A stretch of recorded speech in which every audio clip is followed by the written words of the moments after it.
The Bible isn't just a book of random stories. It's 66 different books that come together to tell one story. An incredible one about God's love for us. And now for an amazing story. Inspired by the book of Acts, chapter 1, verses 1 to 11. When Jesus was arrested and killed, his friends felt as though they were living in a nightmare.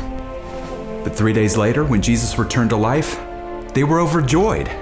But it still seemed like a dream, especially the time when Jesus appeared in the same room as them, even though the door was locked. May peace be with you. Jesus ate with the disciples and showed them the scars in his hands and side to let them know he was real. But Thomas wasn't there at the time. I must see the nail marks for myself. That's the only way I'll believe. A week later, Jesus appeared again. This time, Thomas got to see him as well. My Lord and my God. Jesus continued to show up for his friends over more than a month. He walked down the road with two of them, and he even at one point told Peter where to catch fish. It is the Lord. He even made breakfast on the beach for Peter and several of the other disciples. Peter, I want you to feed my sheep. Jesus reminded his friends that everything he had done on earth was part of God's plan to rescue his people. This is what is written. The Messiah will suffer. He will rise from the dead on the third day. But Jesus also made it clear that the story was just beginning. After 40 days, Peter, Thomas, and the other disciples climbed the Mount of Olives, eager to see Jesus once more.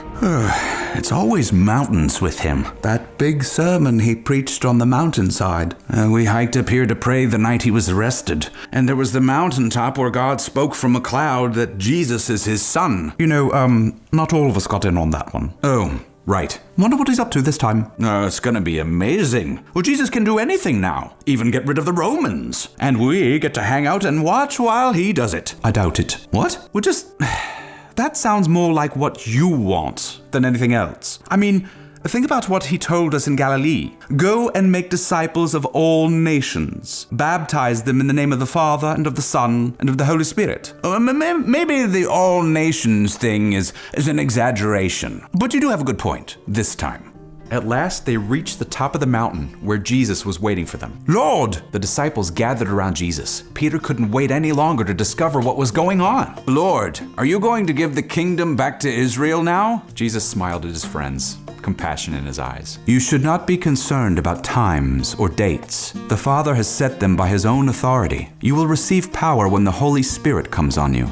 Then you will tell people about me in Jerusalem and in all Judea and Samaria, and you will even tell other people about me from one end of the earth to the other. Oh, okay, so he is serious about the all nations thing. Peter and the others didn't have long to consider what Jesus had said, because before their eyes, Jesus began rising from the ground, up toward heaven. Wait, what's going on? Jesus continued to ascend until clouds blocked their view. Where is he? Will we see him again? I doubt it. As Jesus' friends stared up into the sky, two angels dressed in white appeared beside them. Men of Galilee, why do you stand here looking at the sky? Jesus has been taken away from you into heaven, but he will come back in the same way you saw him go. Amazed and a bit dazed, the disciples finally climbed down the hill to Jerusalem. So, big job he's given us. Huge. Epic. Well, not really what I had in mind. Well, I think that's the point, isn't it? Jesus doesn't have us in mind. It's all the people who need to hear about Jesus. From here to Rome, from Samaria to Egypt, from Bethlehem to Timbuktu. Timbuk where? Everywhere. It doesn't matter what we expected. What matters is doing what Jesus has told us to do. And we can, through God's power. I don't doubt it. For the rest of their lives, Jesus' followers would set aside their own plans. They would dedicate their days to sharing the story of Jesus with everyone they met, be it close to home or far from it.